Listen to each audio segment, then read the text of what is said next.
All right, and welcome in to CFP Reacts. I'm your host, Scott Schiller, board certified financial planner and wealth management fiduciary, bringing you reactions to the best and worst financial advice on social media. I'm very excited to be here, and today's video is going to be on a topic I get a lot of questions about. A bunch of people have asked me about it, and so I thought I'd do a video here reviewing the 100-day envelope challenge, or the 100 envelope challenge. And I'm going to be reacting to a video by Ian, E-A-N-N. It's got over 83,000 views, and I thought it was the best video to react to, as it gives us a good explanation, breakdown of what it is and how it's used, and I'll provide my input into it too. So let's go ahead and jump right into it on what the 100-day envelope challenge is, and we'll talk about, is it good for you? Should you consider it? How does it work? What are some things to know? Jump into how you can save $5,050 with the 100-day envelope challenge. Now, to pull this off, all you need is to buy 100 cheap envelopes. So you're going to go to like Walmart or Amazon. Okay, so one thing right before we get going, so the idea behind this challenge is to save, about $5,000. So one note per Forbes, a study by Forbes, is that 52% of millennials, the millennial generation, have less than $5,000 in savings, okay? Less than 5,000, over half, okay? So the idea behind this is a saving strategy, and it's certainly necessary, as we know, based on this study, that savings for most people is a big problem. Or somewhere you can buy 100 envelopes, and on these envelopes you're going to number them from 1 to 100. So you're going to have like envelope number 1, then envelope number 2, then envelope number 3, and it goes all the way up to 100. Now, by the way, guys, this strategy of saving $5,050 is going to take you around, I'd say around 3 months and 10 days. And I know you're probably saying, well, Ian, I'm not going to sit around here and save and wait for 3 days or 3 months and 10 days to save this $5,000. And this is what most people will say, but here's the thing, right? Most people are already living paycheck to paycheck, and most people don't have $1,000 in savings. So 5,000, like I just mentioned, less than half or more than half of millennials have less than 5,000 in savings. Let's think about $5,000 for a second. The maximum amount that we can contribute to an IRA or what's called an individual retirement account or a Roth IRA in any 1 year is $7,000. Okay, so if we're putting $5,000 away, don't get discouraged by that. It's not too bad. We obviously need to put away more than that, depending on our goals and objectives. But let's not look at $5,000 like it's some tiny amount. And $50, like half of this right here, is probably going to be more money than you've ever saved up. And once you pull this off once, then you're going to find that it's easier and easier to do over and over again. So if you can save $5,050 in just a little bit over 3 months, then you're going to be happy, and you're going to want to do it again, and maybe you'll do it next year, and before you know it, you'll be doing this like 2 times a year, and then before you know it, you'll just be saving consistently because now you find it really easy to do so. So this is actually going to help you to develop a really good habit of saving money. And it's also going to help you to save this $5,050 in just about 3 months. So after you label these envelopes from 1 to 100, you're simply going to put the amount of money that corresponds with the number in each envelope every single day, and you're going to do this consecutively until you get to 100. So for example, today is day number 1, or day 1 of the 100 envelope challenge. That means that you're going to take up envelope number 1 and you're going to put $1 in there. Tomorrow it's going to be day number 2 of the 100 envelope challenge. And so you're going to take envelope number 2 and you're going to put $2 in there. The next day is going to be day number 3 and you're going to take envelope number 3 and you're going to put $3 in there, and you're going to continue doing this every single day until you get to envelope 100. Now, I know you may be saying, well, Ian, this sounds really good. I can definitely start this tomorrow.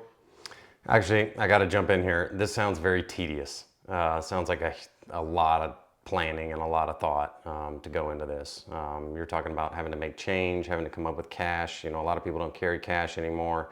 And yes, you may be earning cash in your job and things like that, but for a lot of people out there, it's going to be a bit of a tedious task to come up with, $13, $15, $17, day in and day out. So just a thought there. But what happens when I get to the day when I need to put $100 in or $80 in and I don't actually have that amount of money? And that's actually a good question, but you can actually tweak this challenge to make it work for you.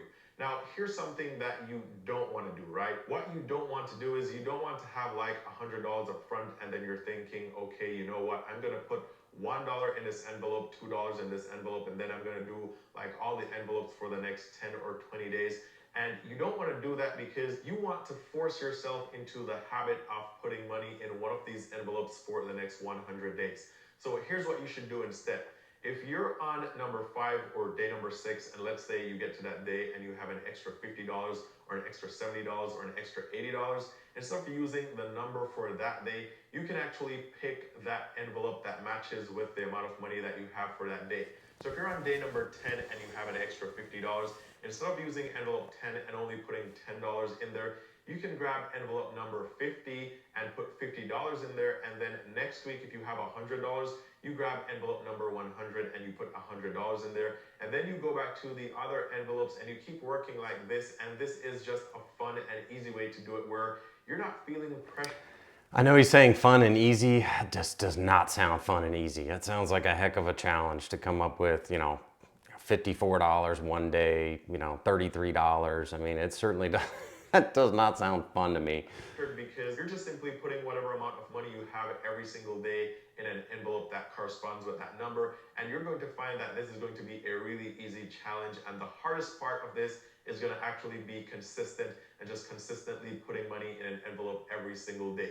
So the whole point here is to ensure that every single day for these 100 days, you put some money in one of these envelopes, and this is how you can actually, or you can easily save $5,050 in just over 3 months. Now, again, apart from saving $5,000 or $5,050 in 3 months, the main thing that I really like about this challenge is that it's going to help you to develop a good habit, right? So for example, there was a study done. It showed that your brain, or on average, people's brains take anywhere from around 18 days to 66 days to form a habit. Or actually, it takes 18 days to start forming the habit, and then on average 66 days for this new behavior to become automatic. So after doing this, after saving some money and putting some money in an envelope for 100 days, you're going to have an automatic new habit. This automatic new behavior is just saving money and not spending money. And so at the end of this challenge, you're actually going to want to keep on doing this, and this is going to help you to possibly save more money or be consistent at saving more money than you've ever done before in your life. So that is actually the main reason why I like the 100 envelope challenge, and this is why I think this is a good challenge for just about anyone who wants to save money or anyone that wants to develop good habits of saving money. So if you just want to save $5,000 in just around 3 months, or if you want to develop good habits for saving money, I think you should definitely use or try this challenge. And comment down below, guys. Let me know if you've ever. All right, so let's stop right there. Yeah, so, you know, as I think about this, is this a good way for someone to save money? You know, I'm just going to come right out and say I don't think so. The main reason why is if we go through the whole process, getting the envelopes, numbering the envelopes, getting the cash in there, filling the envelopes for 100 days, yes, we're going to definitely save the $5,000. And yes, is it a tactic for building a habit of saving money? Certainly for someone who is, like the majority of folks out there, living paycheck to paycheck. Is it a good way for us to eventually at some point in time, or at 100 days, get to $5,050? Yes. The problem, the big downside here is we're talking about individuals who aren't saving, who have bad habits already, okay? So if we go through this tedious challenge of filling all the envelopes and we work and get to this 5,000, and here's the key, and if we do not have a plan for what to do with that money after the 100 days, guess what? It's gone. It's going to get spent. You've earned it, right? You've accomplished your task. You've passed the 100-day challenge. Well, now guess what? We have no plan. We have no long-term strategy, right? And so therefore the money's just going to get spent anyway, and we just wasted our time. In fact, we wasted our money on the envelopes themselves. So we're actually worse off than we were in the beginning, right?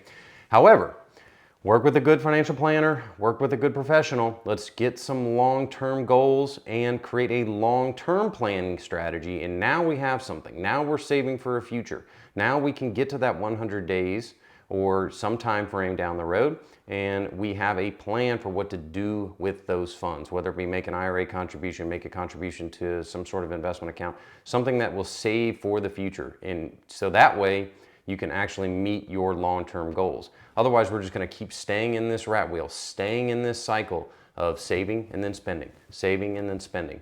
And we save for 100 days. That's just a very short-term time frame. And I think the downside to this is that it's going to get us all pumped up. And yes, is it a way to help someone who's never saved before, at least save something? Absolutely. However, I think the vast majority of folks that go through this and get to that 100 days, they're just going to end up spending that money on something, okay? And it's not going to be to meet their long-term goals unless they have a good plan put together, okay? Especially when it requires a lot of work and a lot of thought. Every day you're thinking about, okay, $17, $18, $19, coming up with these odd numbers and keeping cash around all the time and coming up with the dollar amounts and everything like that. And so anyway, I hope this video is helpful. Please, in the comments below, ask any questions. Let me know if you dislike this reaction. And then also please subscribe and like this video, dislike it. And in the comments below also let me know about any other topics you'd like me to react to. And I really appreciate it. This has been CFP Reacts to the 100 Envelope Challenge. Hope you enjoyed it, and I'll see you in the next video. Thanks so much.